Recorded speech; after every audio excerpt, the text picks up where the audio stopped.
Absolutely beautiful. Thank you, Elisa. Well, what beautiful people here this rainy Sunday morning. Amen. Thank you for being here. And thank you, choir, for being here. And thank you, Emily. Now, I am so tempted right now to say something, and I'm trying to hold back. I'm not going to say it. I mean, if I could say it, but I'm not going to. I would say, good morning, hello, my African-American sisters, but I'm not going to do it because I know that in a few minutes, Reverend Crystal will want to do that.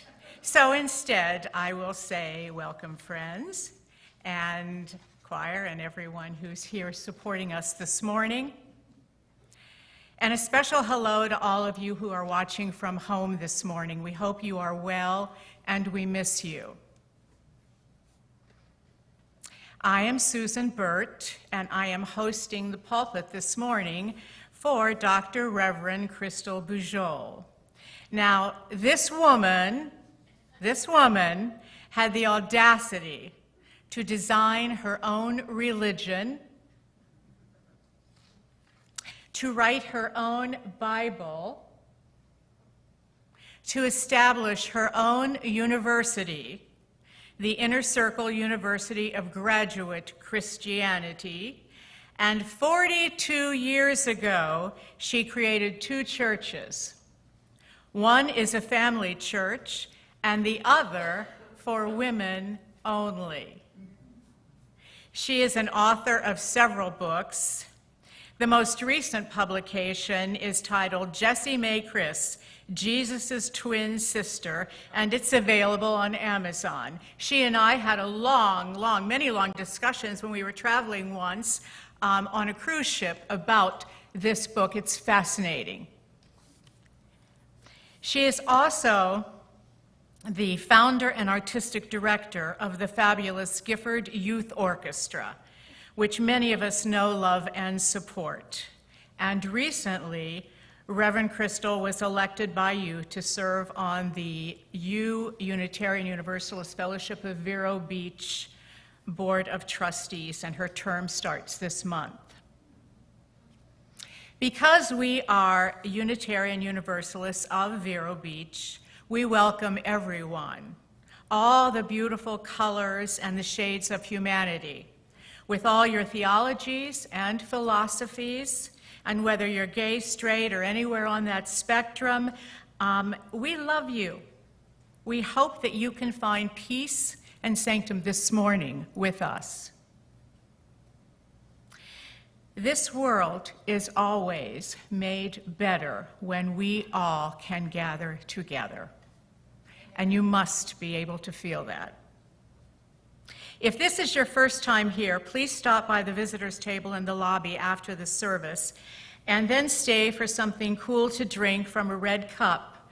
It's not Kool-Aid, but it's just something lovely to refresh you, and it gives us a chance to know you if you have a red cup, so we can chat you up and get to know you a little bit better, and hope that you'll come and visit with us again.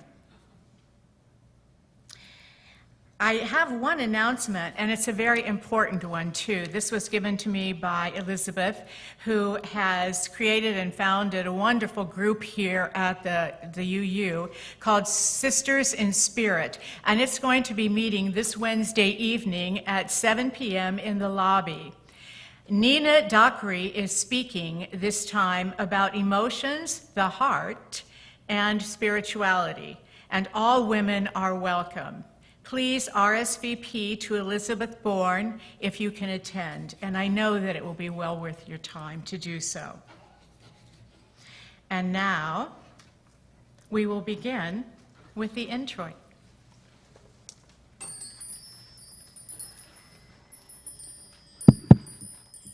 Okay, this isn't our traditional introit. I'm going to invite you to sing as well, so just be ready. When it's your turn, I'll make sure you know.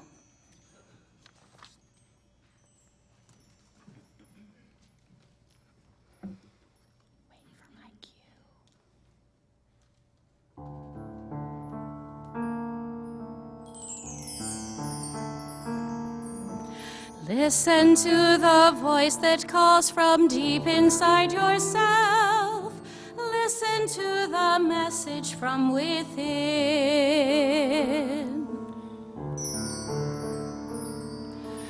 Listen to the voice that calls from deep inside yourself.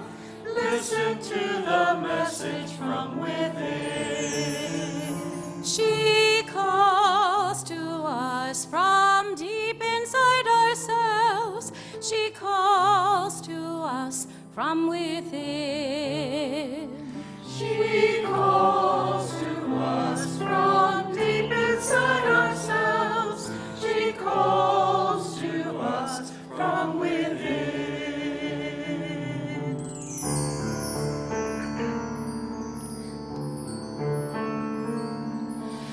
Listen to the voice that calls from deep inside yourself. Listen to the message from within.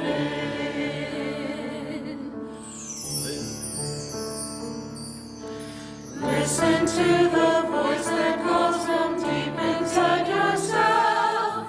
Listen to the message from within. She calls to us from deep inside ourselves. She calls to us from within. She calls to us from deep inside ourselves. She calls to us from within.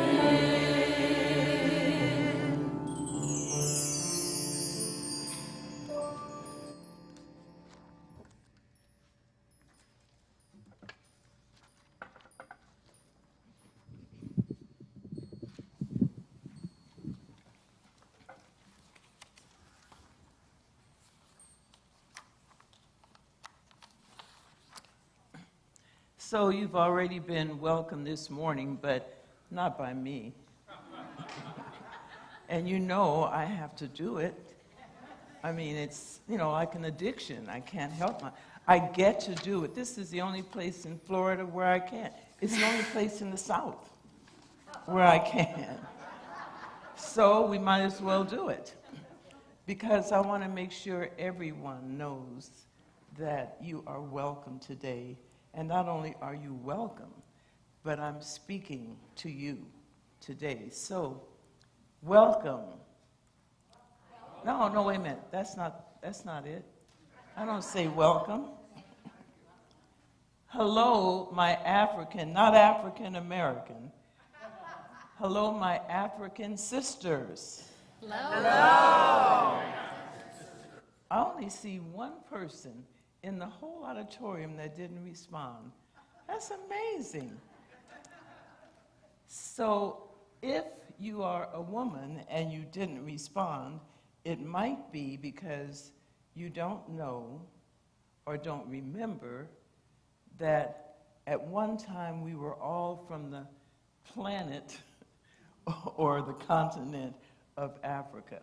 That makes us all Africans. Our ancestors came from the same place. So when I say hello, my African sisters, I'm speaking to all my sisters. Try it one more time. Hello, my African sisters. Hello. Now, I heard the men, loud and clear, I heard you, Paul. You are always so supportive. But this one gentleman still didn't move his mouth, and he's looking puzzled. And he's not sitting near anyone where I could say, so ask somebody. So I have to explain it without looking at him if I can. But all men have a chromosome, X chromosome. Yeah, they all have a chromosome. But we all have an X chromosome, and that comes from your mother. Women have 2, men have 1, and that makes you our half-sister. So to my sisters and my half-sisters, so that everybody knows that I'm speaking to my sisters today one last time. Hello, my African sisters. Hello. He's smiling. I didn't see his lips move, but that's okay. He'll think about it, and maybe next time when I greet you, he'll be able to say hello back. Blessings to you.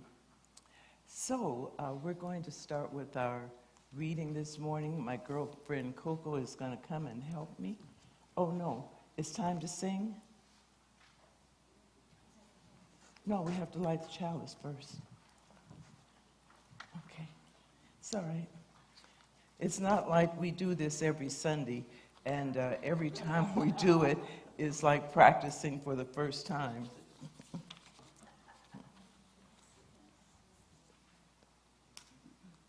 I'm looking for the reading. Don't worry about it. Yeah. Do it after.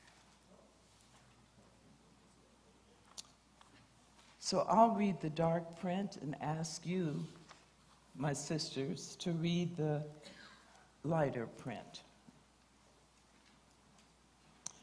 Blessed are the man and the woman who have grown beyond their greed, And have put an end to their hatred and no longer nourish illusions. but they delight in the way things are, and they keep their hearts open day and night. They are like trees planted near flowing rivers, which bear fruit when they are ready. Their leaves will not fall or wither. Everything they do will succeed. And now we will sing our opening. Okay. If you would stand, if you are able and willing, and join us in our opening song, We Shall Not Be Moved. But you know what? Wait, before we sing it, we have to greet each other, don't we? Yeah. So let's greet each other, elbows or fist pumps or hugs or whatever. I'm going to get 9 of them this morning. Yeah. Good morning. Good morning. Good morning. Thank you for that beautiful song.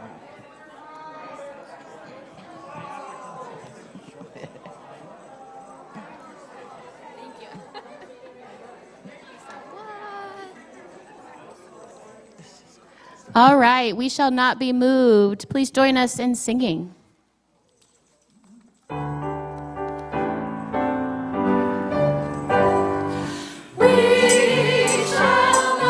We shall not be moved.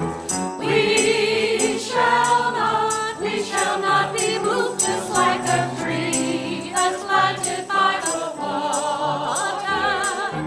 We shall not be moved. We're fighting for our future. We shall not be moved. We're fighting for our children. We shall not be moved. Just like a tree that's standing by the water. We shall not be moved. We shall not be moved. We shall not be moved. Just like a tree that's planted by the water. We shall not be moved. We're black and white together. We shall not be moved. We're black and white together. We shall not be moved. Just like a tree that's standing by the water. We shall not be moved. We shall not be moved. We shall not be moved. Just like a tree that's planted by the water. We shall not be moved. We're women and men together. We shall not be moved. We're women and men together.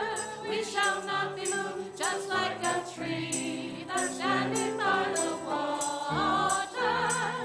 We shall not be moved. We shall not be moved. We shall not be moved. Just like a tree that's planted by the water. We shall not be moved. We want a world of peace now. We shall not be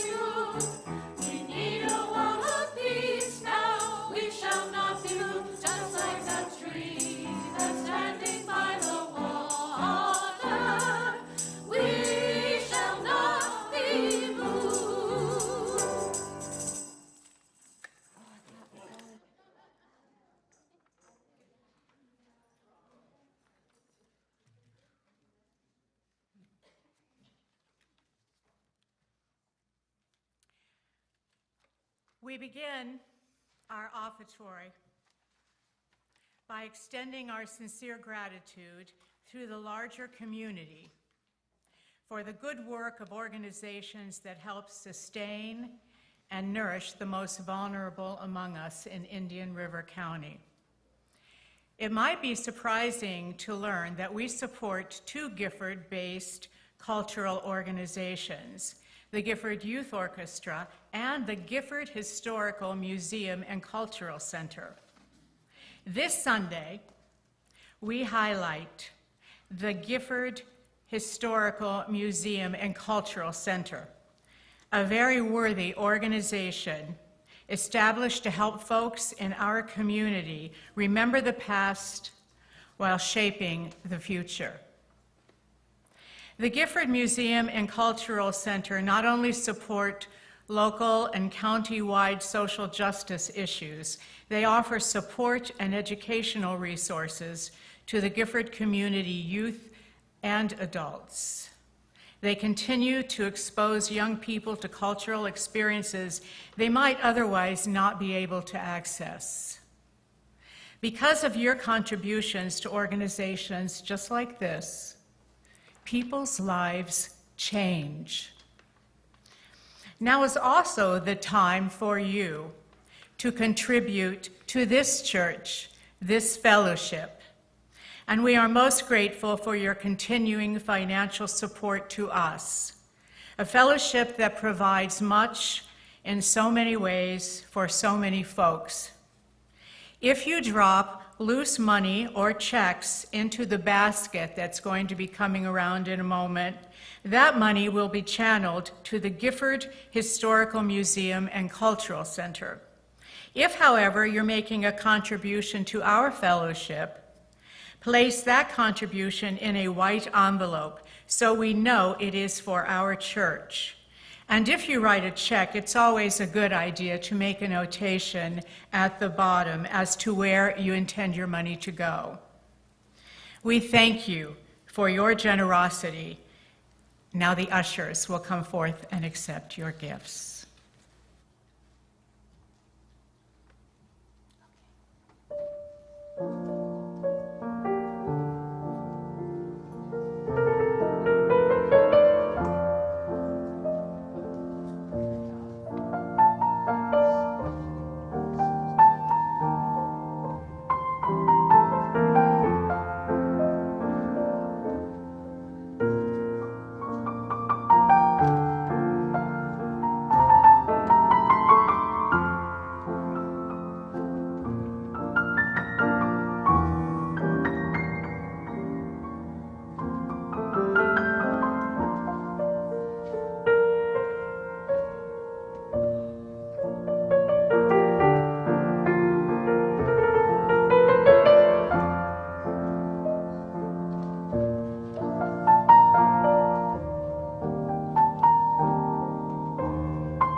Thank you.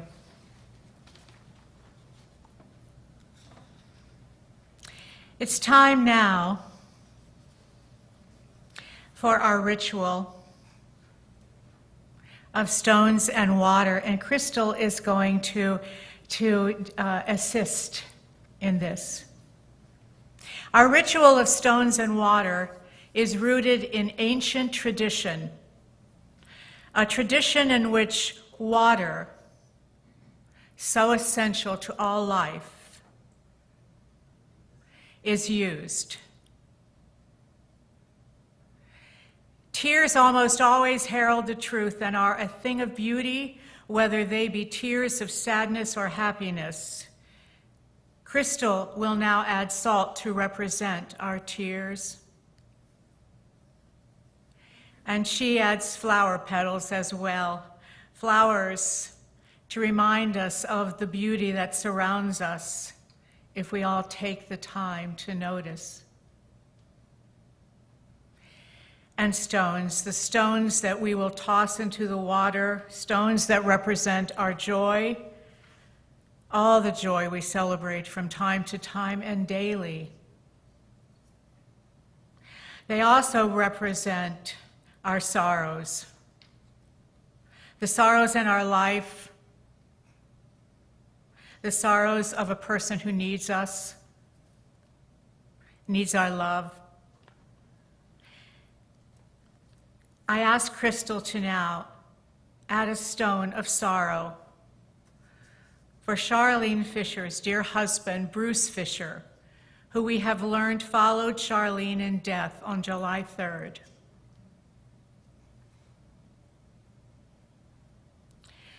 She will also place a stone in honor of the life of Kathy Costa's mother, who recently passed away. And a stone to honor the life of Maggie Sobel, our member who I've learned passed away last week. Please come forward now as we hum and sing Spirit of Life.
In keeping with the energy of Spirit of Life, in a minute I'm going to ask you to join me in meditation, but we're not going to close our eyes today. Earlier this week, my eyes were bothering me, and they hadn't been a problem for quite a while. I decided to investigate and try to find out what was going on, because I knew that there was something in my thinking pattern that was causing my eyes to be a problem. I was looking to see what's going on in me, and the song we had for the invocation spoke to that. Listen to that voice from within. She's always speaking. So I pulled out my book by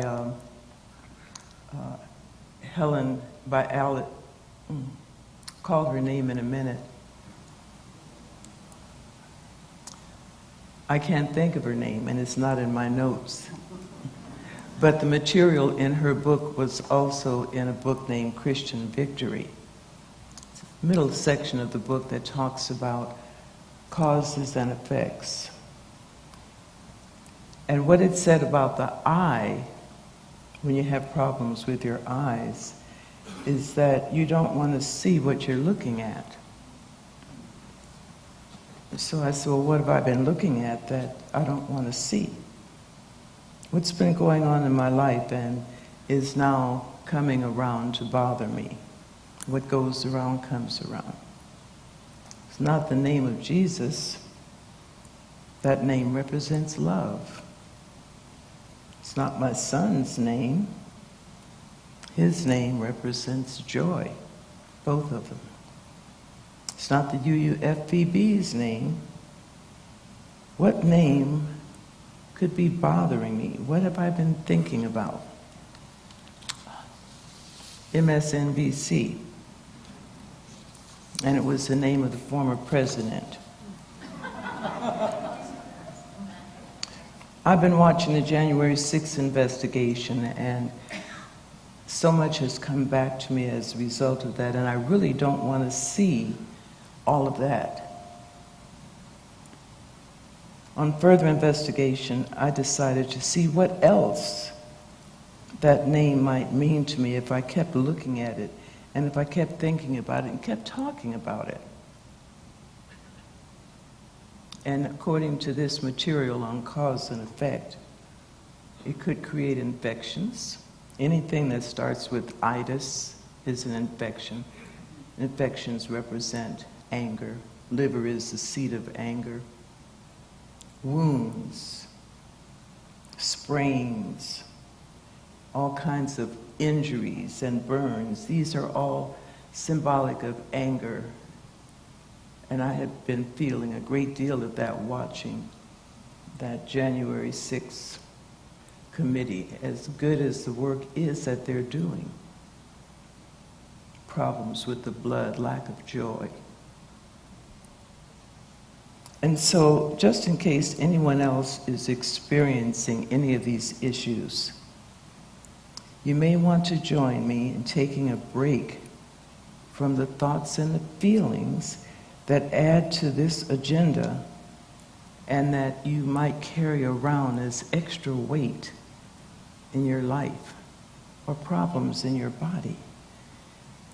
And so I decided to use today the black dot meditation. You'll see a black dot in your bulletin. But the way the meditation is used is anything that's round and black that you can look at. If you've ever seen me sitting over there just looking around at the sanctuary, I'm looking for that black dot that I can focus on to just calm my mind, reset, and pay attention to what I'm thinking and feeling, and take control of my thoughts. So I'm going to ask you to take a moment today and think about something about yourself that is wise and wonderful and beautiful and kind and compassionate. That's fabulous, that's magnificent. Something that maybe you want other people to know about you, or you want to hear it. Something you want to feel. And look at that black dot and think on that thought as we take a moment for silent meditation.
And so take a deep breath.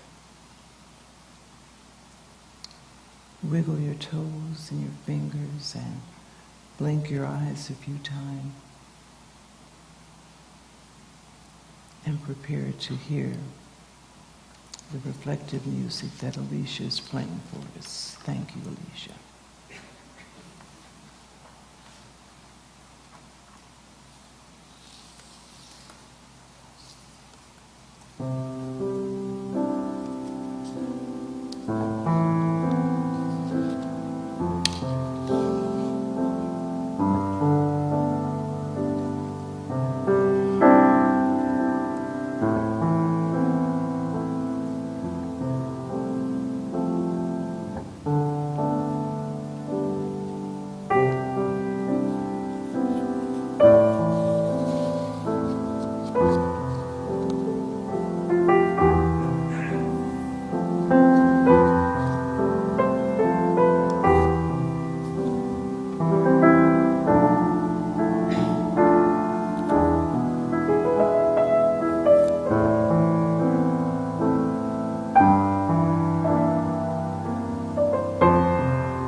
Alicia, you play so beautifully. I'm a pianist, and I don't often hear other pianists that I wish to emulate. And thank you for Alicia Keys' music at the beginning of the service. Appreciate that. Yeah. So my reading for today comes from the Christian Bible. Even though I wrote my own Bible, I picked up pieces from other books. Word Bible means book. And there are many things in the Christian Bible that I love. And one of them is from Ecclesiastes 1. And I'm sharing the words on the screen so you can read it with me.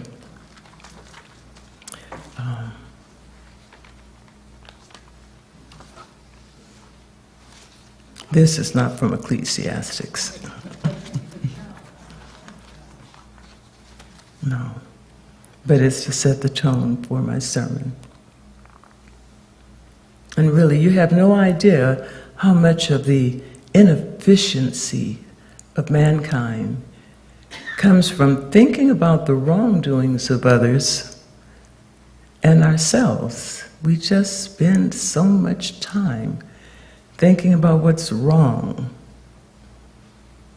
There is nothing more miserable than to feel that by some mistake in your life, you have not amounted to what you might have, and that your misfortunes all hinge on that mistake. This was written by my favorite author of spiritual works, Emma Curtis Hopkins. And I chose it this morning to set the tone because it fits me and my life. Before I woke up, I thought that something that happened to me when I was quite young was just affecting everything else, and I'd never really amount to everything I could. How miserable that is, and how inefficient it was for me to think that. We're going to talk about that today.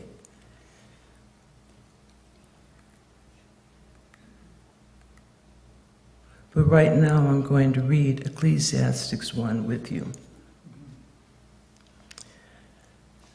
I'm reading this to you because I plan to die when I'm about 121. And I figure that in a world that's already millions of years old, the words from the teacher in this chapter of the Bible make sense. And it starts by saying, the teacher speaks. And what the teacher says is, it's meaningless. Meaningless, says the teacher. Utterly meaningless. Everything is meaningless. What does a man or a woman gain from all their labor at which they toil under the sun? I mean, you go to work every day, you come home, you go to sleep, and then you get up the next day, you go back to work. On the weekend, you rush to get your clothes washed and get food for Sunday, come to church so you can go to work the next day. So what does it mean? The teacher says it's meaningless. Generations come and generations go, but the Mother Earth remains forever. The Mother never leaves us. The sun rises and the sun sets, and it hurries back to where it came from. The wind blows to the south, and it blows to the north, and round it goes, and it's ever returning to its course. All streams flow into the sea, but the sea is never full. We found that out on our cruise. The sea never went up or down. Ships did. Water just stayed the same height. And to the place where streams come from, there they return again. Round and round it goes. The teacher says, all things are wearisome. The eye never has enough of seeing, and the ear has never enough of hearing. And whatever is, it's going to be again. What has been done is going to be done again. Because, what is that last line? How many times we've said that? Nothing new under the sun. There is no remembrance of men of old, and even those who are yet to come will not be remembered by those who follow. Oh, that's a hard one for me to swallow. I figured they would remember me forever, but the teacher says, meaningless, meaningless, utterly meaningless. Everything is meaningless. Except the words you speak to yourself. Those are the words that live forever within you. And they'll follow you to the grave, and they'll follow you to the next life you live, and the life after that, and the life after that, unless you change those words. And we're going to talk about that. But I'm supposed to say at this point, thus ended the reading of the word.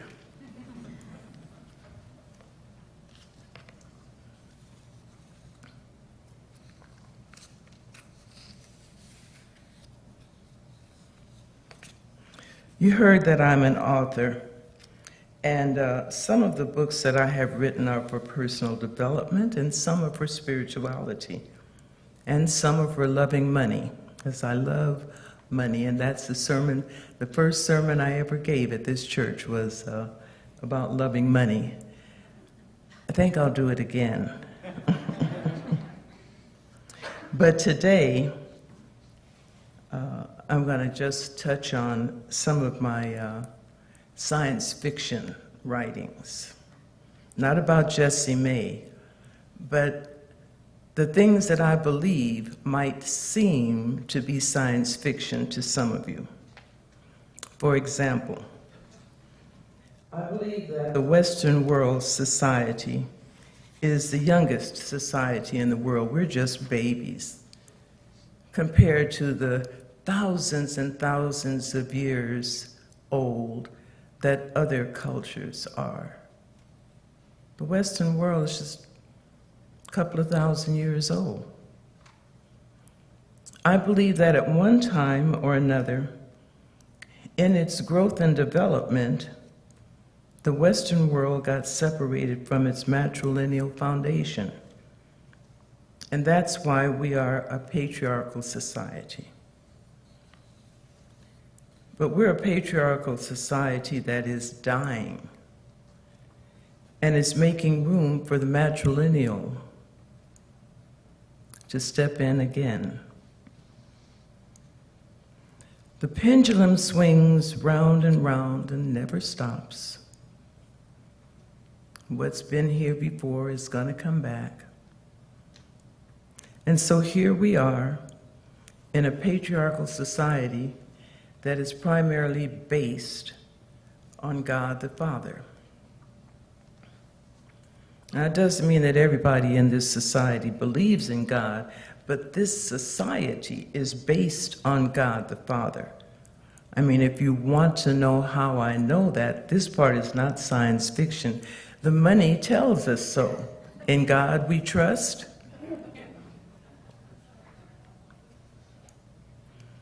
And the Constitution of every state, all states' constitutions mention God. They're all talking about God, He, or the Creator, He. Or God the Father and the Son. And the thing about conversations where you are just talking about God the Father or the Son, there is no room for the mother and the daughter. I'm totally left out.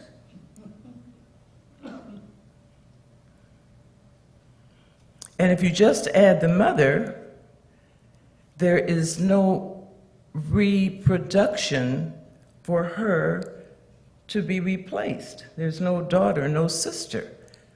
So it's got to be the mother and the daughter. Now, in countries where the rule is God the Father, men are supposed to be the breadwinners, they're supposed to be macho, the head of the house, the head of the country, because they're made in the image and likeness of God the Father or God the Son. They have no reason to think of women and children as divine and holy because there's nothing in their scriptures or constitution or imagery that puts her in a place of being holy, divine, wise, intelligent, logical, powerful, or the head of anything. Of course, you know that doesn't apply to me. And the way I got around it was I just started my own things, started my own church, my own university, my own program, so I could be the boss. And it worked. But there was a report written by Dr. Peggy Sanday, S-A-N-D-A-Y. She's an anthropological professor at University of Pennsylvania. She was doing some research looking for rape-prone societies. And she wanted to understand what is it in societies that cause women to be raped. Now, we know it's not just women, but that's what her research was about. But what she discovered, quite by accident, in looking at over 200 societies, 200 different cultures, what she discovered is that in those societies where only God, the woman, the goddess, was worshipped, where the goddess was the god, the female god, there was no violence towards men, women, or children. Looking at the god as a woman created a society that had no violence towards men, women, and children. And in those societies that had both male and female godheads, she discovered there was little violence to men, but no violence to women and children. And then she looked at the societies that honored only God the Father, he, him. And this is what she said. Like the United States of America and Nigeria, period. She didn't even finish it. Well, I know that's true because I was living it. I was living in that violent society that rapes women and children and men.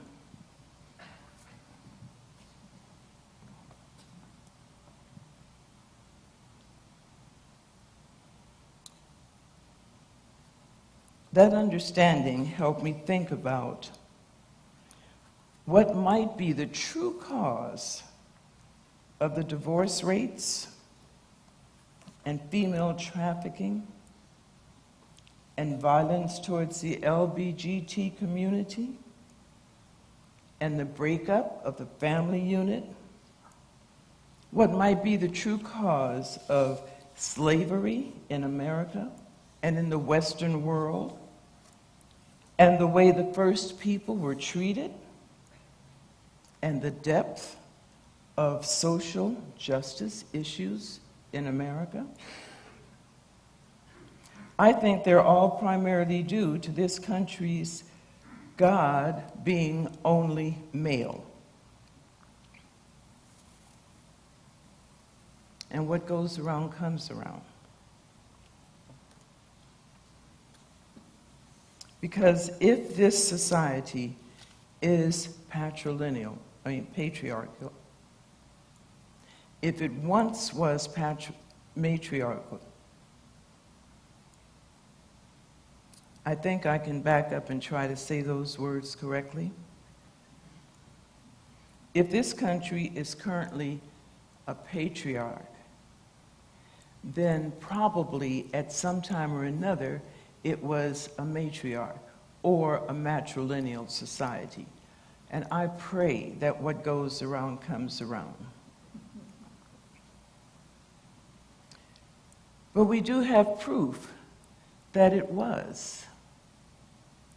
The Catholic Church, with the largest deposit of world treasures, has so many vaults and floors and attics and basements full of evidence and statues and writings about the goddess, about God the woman.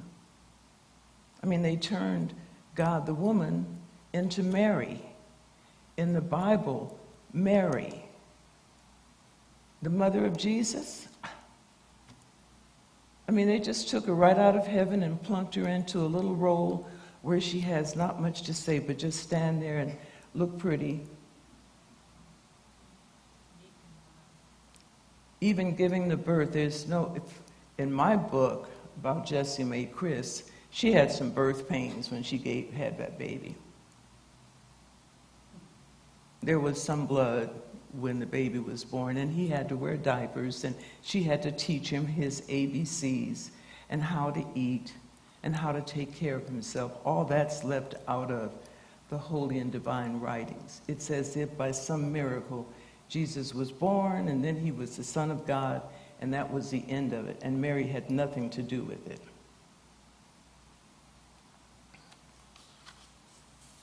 So what do I think would be the difference if we were in a matrilineal society?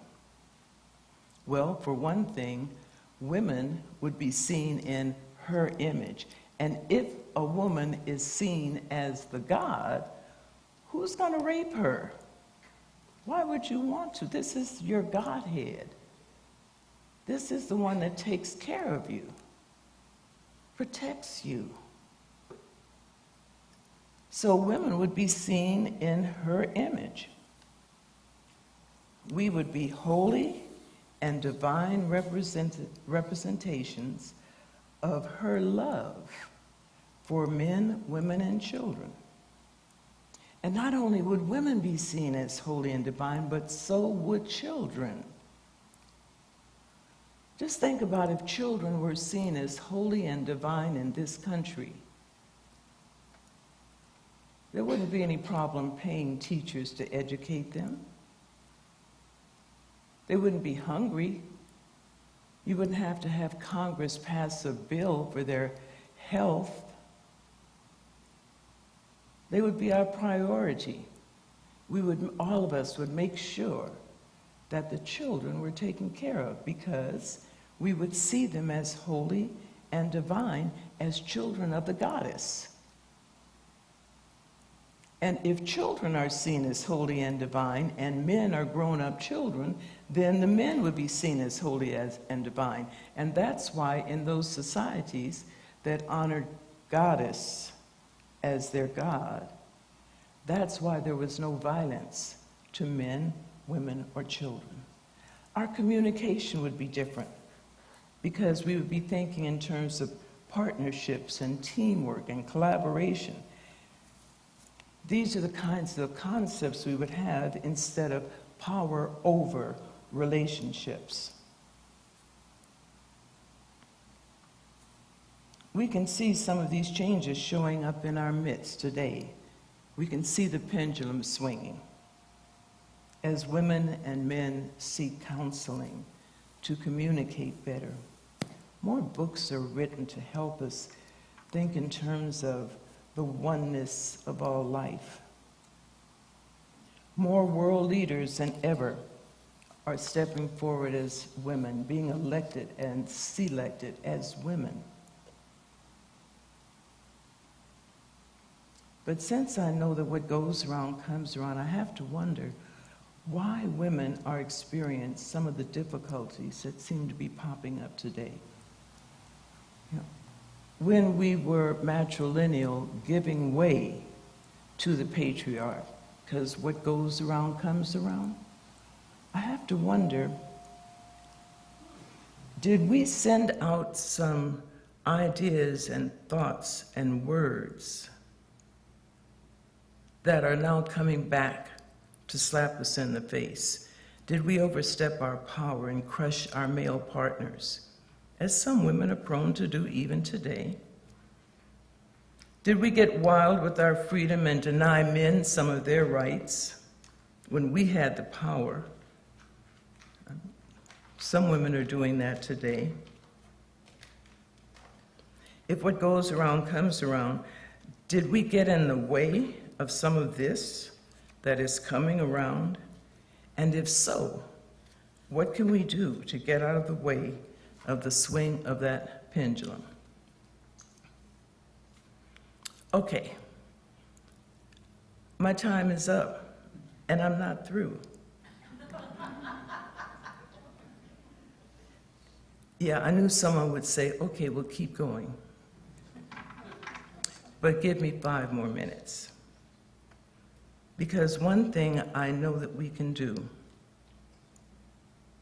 is to use the power of our thoughts, the power of our words, and the power of our imagination to make a difference in how the pendulum swings, and also in terms of what's going on in the world right now.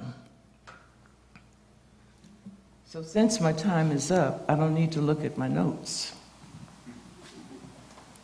I can just preach for a minute. Because the words that you speak, the thoughts that you carry, the feelings that you have about any situation go out before you. You don't ever have to open your mouth for your words to spread. You just have to think it. Just have an image in your mind. The universe will take that image and create it for you. If you don't like what you are seeing, think about how much energy you're putting on it. How often are you talking about the ex-president? How often are you talking about Roe versus Wade? Not Webb. Thank you. That's close enough. How often are you talking about police brutality? How often are you talking about what's wrong with you, or your partner, or the church? Because every time you think it and say it, you're putting energy on it. And someone said to me yesterday, who's going to run for president? There's nobody. We have been so programmed to keep saying that name, keep saying that name, keep complaining about things that we are manufacturing it by our thoughts. And you can think about other things, you know that. I have to tell myself, Crystal, you don't need 4 hours of MSNBC. Right. The black dot will give you a moment to catch yourself before you think it, say it, or express it. Take a moment and pay attention to what you are saying, how you're using your power. Look, some of the other names you can think about are, what's the kid's name? Colin from Mississippi, the little black boy that jumped in the water and saved the policeman and 4 people. You know, they say black folks can't swim. Well, that kid swam, saved 4 people. Call his name. And you don't have to go that far. How about calling Al Parmentier's name? Thanks, AB guys, all of you. How about Pam? I don't know her last name, but what's your last name, Pam? Oh, gosh. Let me see if I can say it. Polishita? Policia? Thank you for continuing fair trade after Gail Parmentier started it and Susan Winters started it. Gail continued it for years, and now, call her name. Yeah. You can call the name. How about old faithful Don Holt? Where is Don? Every Sunday over there passing out the bulletins.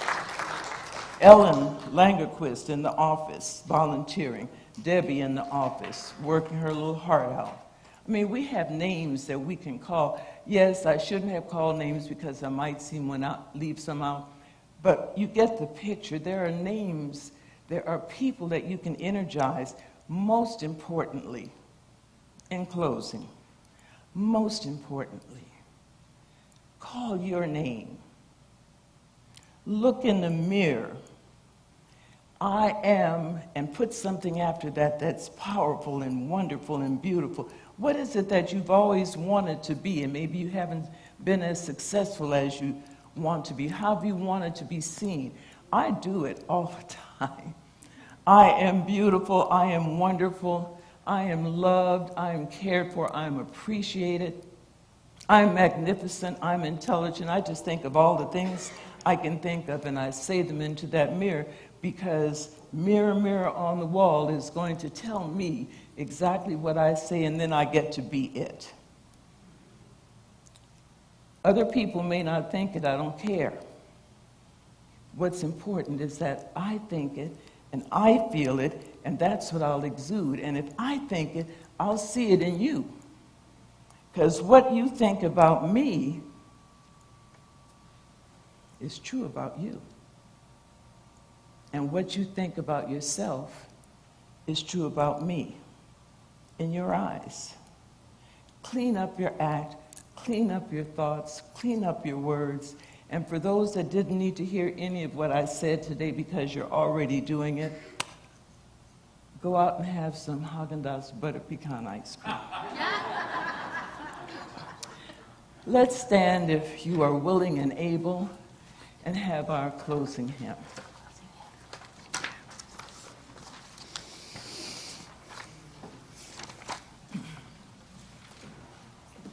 And thank you, choir, for selecting special music for me today.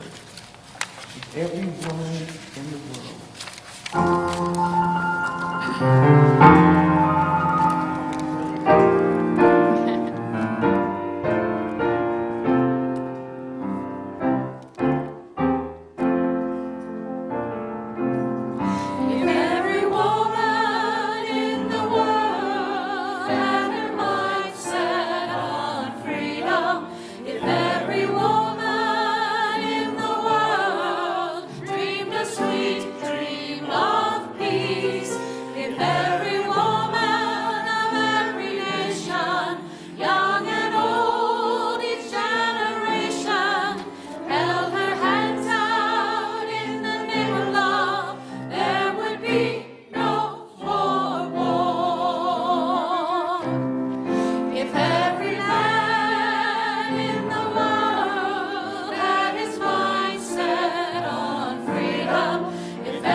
I love it. Thank you. Thank you, Ms. Keys. So let's join hands, or imitation of joining hands, as we prepare to leave the sanctuary today being fully empowered with your thoughts, your words, and the future in your hands. And in closing, let's remember that within us, the goddess lives. Within us, there is that higher consciousness that will guide us, guard us, and protect us to the degree we allow her to speak and be heard. Let her bless you. Let her love you. Let her comfort you. Let her enrich you. and so it is. Have a great week, and thank you, my choir, my choir.